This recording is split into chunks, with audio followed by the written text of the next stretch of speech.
Fast कहानी की शुरुआत होती है एक जेल से, जहां पर जिमी नाम के कैदी को दिखाया जाता है जिसे जुर्म की दुनिया में लोग ड्राइवर के नाम से जानते हैं। ड्राइवर पिछले 10 सालों से जेल में है। दरअसल उसने एक बैंक रॉबरी की थी जिसके लिए उसे 10 सालों की सजा हुई और पिछले 10 सालों से वो जेल में हर एक दिन गिन रहा है, क्योंकि जेल से निकलने के बाद वो सबसे पहले अपने भाई के कातिलों से बदला लेगा। आज उसकी सजा पूरी हो चुकी है, इसलिए वार्डन उसे अपने पास बुलाता है और समझाता है कि दोबारा कोई ऐसा काम मत करना कि तुम्हें जेल वापस आना पड़े। तुम पहले अपनी जिंदगी के 10 साल बर्बाद कर चुके हो। लेकिन वार्डन की बात का ड्राइवर के ऊपर कोई असर नहीं होता। वो जेल से निकलकर सीधा एक गैराज में जाता है जहां पर किसी ने उसके लिए शेवले कार छोड़ी है। जल्दी उसे कार मिल जाती है जिसमें एक गन भी होती है और उस आदमी का नाम भी जो उन लोगों के साथ शामिल था जिन्होंने मिलकर उसके भाई को मारा है। जल्दी ड्राइवर उस ऑफिस में पहुंच जाता है जहां पर उस आदमी है, वो उसे देखते ही गोली मार देता है। चारों तरफ अफरा तफरी मच जाती है और ड्राइवर बड़ी आसानी से सबके सामने वहां से बाहर आ जाता है। जिसके बाद वो गाड़ी से उस आदमी के पास जाता है जिस आदमी ने गैराज में उसके लिए गाड़ी छोड़ी थी, साथ ही गन और उस आदमी का नाम। और अब ड्राइवर उसे बहुत सारे पैसे देता है और कहता है कि मुझे बाकी लोगों के नाम भी चाहिए। वो आदमी कहता है कि तुम्हारे पास इतने सारे पैसे कैसे आए? ड्राइवर कहता है कि इससे तुम्हें कोई मतलब नहीं है। वो आदमी कहता है कि मुझे और भी पैसे चाहिए क्योंकि सभी नाम निकलवाने में मुझे बहुत मेहनत लगी। ड्राइवर कहता है कि मेरे पास इससे ज्यादा पैसे नहीं है और मैं बिना नाम लिए यहाँ से नहीं जाऊंगा। वो आदमी समझ जाता है कि ड्राइवर बिना नाम लिए यहाँ से नहीं जाएगा, चाहिए ड्राइवर को उसे मारने ही क्यों ना पड़े, इसलिए वागी लिस्ट उसे दे देता है जिसमें उन लोगों के नाम है जिन्होंने मिलकर उसके भाई को मारा है। वही हमें डिटेक्टिव्स को दिखाया जाता है जो उस जगह पहुंच जाते हैं जहां पर ड्राइवर ने उस आदमी को मारा था। डिटेक्टिव के साथ उसकी पार्टनर भी होती है। इन्हें सीसीटीवी कैमरे की फुटेज मिल जाती है जिससे इन्हें पता चल जाता है कि ड्राइवर ने कत्ल किया है। वही हमें एक दूसरे आदमी को दिखाया जाता है जो पैसे लेकर किसी का भी कत्ल कर सकता है। और अब उस कॉन्ट्रैक्ट किलर के मोबाइल पर ड्राइवर की फोटो आती है और उसे कहा जाता है कि जल्द से जल्द तुम्हें इस आदमी को मारना होगा, नहीं तो ये मुझे मार देगा। कॉन्ट्रैक्ट किलर अपनी गर्लफ्रेंड से कहता है कि ये मेरा आखिरी काम है, इसके बाद मैं इस काम को हमेशा के लिए छोड़ दूंगा, हम दोनों शादी कर लेंगे। और इसके बाद किलर ड्राइवर को मारने के लिए निकल पड़ता है। वही ड्राइवर को दिखाया जाता है जो अपने दूसरे शिकार के घर के बाहर पहुंच जाता है और इस बारे में किलर को पता चल जाता है, इसलिए वो भी उसी तरफ निकल पड़ता है। ड्राइवर उस घर के अंदर जाता है जहाँ पर एक बुरा आदमी होता है। ड्राइवर उसे मार देता है और जब वहाँ से बाहर निकल रहा होता है तभी उसके पीछे किलर आ जाता है। किलर उसे गोली मारने वाला होता है कि ड्राइवर के सामने एक लड़की आ जाती है जो किलर के हाथ में गन देखकर चौंक जाती है। ड्राइवर पीछे देखता है तो सामने किलर है जिसके हाथ में गन है क्योंकि उसने ड्राइवर को मारने का कॉन्ट्रैक्ट लिया है। वही हमें दोनों डिटेक्टिव्स को दिखाया जाता है जो उस आदमी के घर पर पहुंच जाते हैं जो कि ड्राइवर का दूसरा शिकार था। यहाँ पर डिटेक्टिव्स को कुछ टेप्स मिलते हैं जिसमें उस दूसरे आदमी ने जिसे अभी ड्राइवर ने मारा है उसने उस पल को रिकॉर्ड किया होता है जब उसने ड्राइवर के भाई को मारा था। ड्राइवर के सर पर भी गोली मारी थी लेकिन उसकी जान बच गई, जिसके बाद डॉक्टर्स ने उसका ऑपरेशन किया और उसके सर के उस हिस्से में जहां पर गोली लगी थी एक मेटल की प्लेट लगा दी। साथ ही डिटेक्टिव्स को इस टेप में दूसरे लोगों के चेहरे भी दिखते हैं जिन सब ने मिलकर ड्राइवर और उसके भाई को मारा था, लेकिन उस आदमी का चेहरा नहीं दिखता जिसने ड्राइवर के सर पर गोली मारी थी। वो कौन था किसी को कुछ नहीं पता। वही ड्राइवर को दिखाया जाता है जो अपनी गर्लफ्रेंड के घर जाता है जो ड्राइवर को देखकर बहुत गुस्सा हो जाती है। वो कहती है कि तुम जेल चले गई इसलिए मैंने अपना अबॉर्शन करवा दिया और एक नई जिंदगी की शुरुआत की। साथ ही वो ये भी कहती है कि मैं चाहती हूँ कि तुम अपने भाई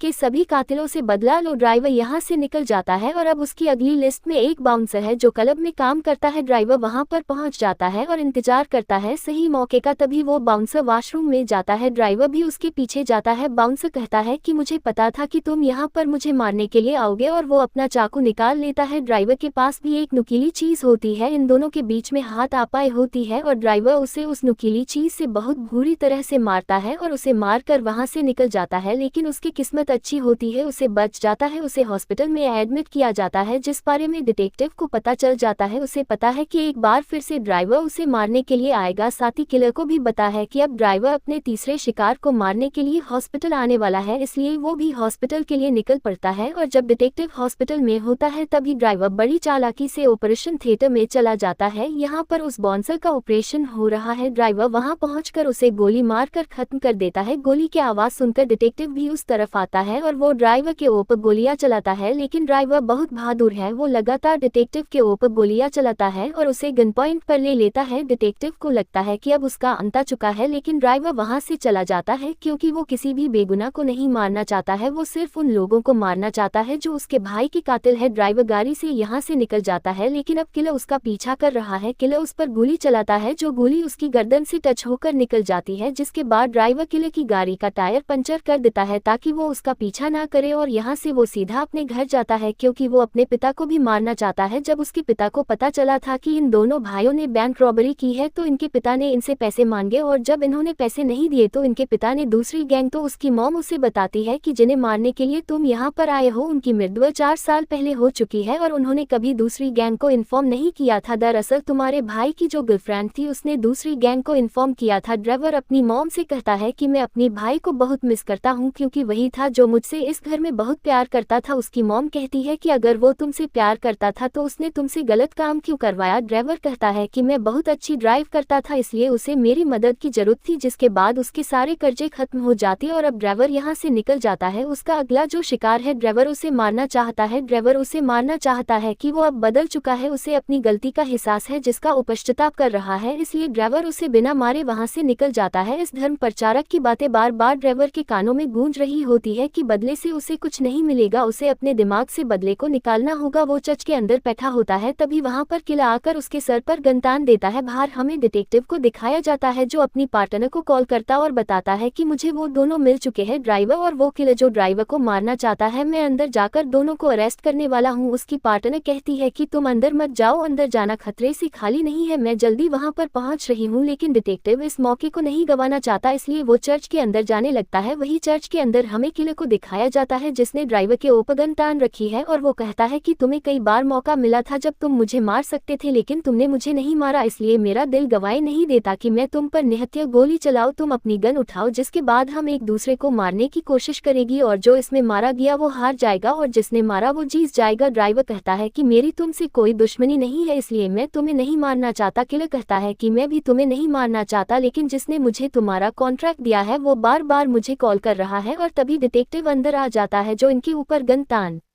देता है कि मैंने इसकी लिस्ट देखी है, जिन लोगों को मारना चाहता है उसमें तुम्हारा नाम नहीं है। डिटेक्टिव कहता है कि हाँ, मुझे बाद में पता चली जब मेरा हॉस्पिटल में इससे सामना हुआ और इसने मुझे जिंदा छोड़ दिया, लेकिन मुझे इसे मारना बहुत जरूरी था। दरअसल ड्राइवर के भाई की जो गर्लफ्रेंड थी वो और कोई नहीं बल्कि इसी डिटेक्टिव की वाइफ है और उसी ने डिटेक्टिव को बताया था कि ड्राइवर ने और इसके भाई ने बैंक रॉबरी की है। वहीं दूसरी तरफ डिटेक्टिव की पार्टनर को दिखाया जाता है जो गाड़ी से चर्च की तरफ आ रही है जहाँ पर डिटेक्टिव है। उसे अपनी इन्वेस्टिगेशन से पता चल चुका है कि पिछली बार जब ड्राइवर को उसके भाई को गोली मारी गई थी तो उनमें डिटेक्टिव भी शामिल था। वहीं डिटेक्टिव अपनी वाइफ को कॉल करता और बताता है कि मैंने ड्राइवर को मार दिया, अब हमें डरने की कोई जरूरत नहीं है। तभी पीछे से ड्राइवर आकर उसके सर पर गोली मार देता है जिससे वो बुरी तरह से घायल हो जाता है। उसे देखकर डिटेक्टिव हैरान होता है और पूछता है कि तुम बच कैसे गए। वो कहता है कि पिछली बार भी तुमने मेरे सर पर इसी जगह पर गोली मारी थी, जिसके बाद डॉक्टर्स ने मेरे सर पर एक मेटल की प्लेट लगा दी थी। इस बार जब तुमने गोली मारी तो वो गोली उस मेटल की प्लेट पर रुक गई और मैं बच गया। इसके बाद वो एक और गोली मारकर डिटेक्टिव का खात्मा कर देता है और अब वो अपने भाई की अस्थियों को उसकी एशीज को पानी में बहा देता है जो उसने अभी तक सुरक्षित रखी थी, क्योंकि उसने कसम खाई थी कि जब तक वो अपने भाई के कातिलों से बदला ना ले तब तक वो उसकी राख को पानी में नहीं बहाएगा। और इसके बाद वो अपनी गाड़ी से यहाँ से निकल जाता है। डिटेक्टिव की पार्टनर वहाँ पहुँच जाती है जहाँ पर डिटेक्टिव की डेड बॉडी है। उसकी मौत पर उसे दुख नहीं होता क्योंकि उसे पता है कि वो एक क्रिमिनल था, उसने बहुत बुरे काम किए थे, साथ ही वो सरकार को भी धोखा दे रहा था, इसलिए उसे अपने कर्मों की सजा मिल गई। वही ड्राइवर अपनी जिंदगी की नई शुरुआत करना चाहता है। वो एक अच्छा इंसान है और बहुत चालाक भी, इसलिए उसे पकड़ पाना नामुमकिन है। आपको क्या लगता है,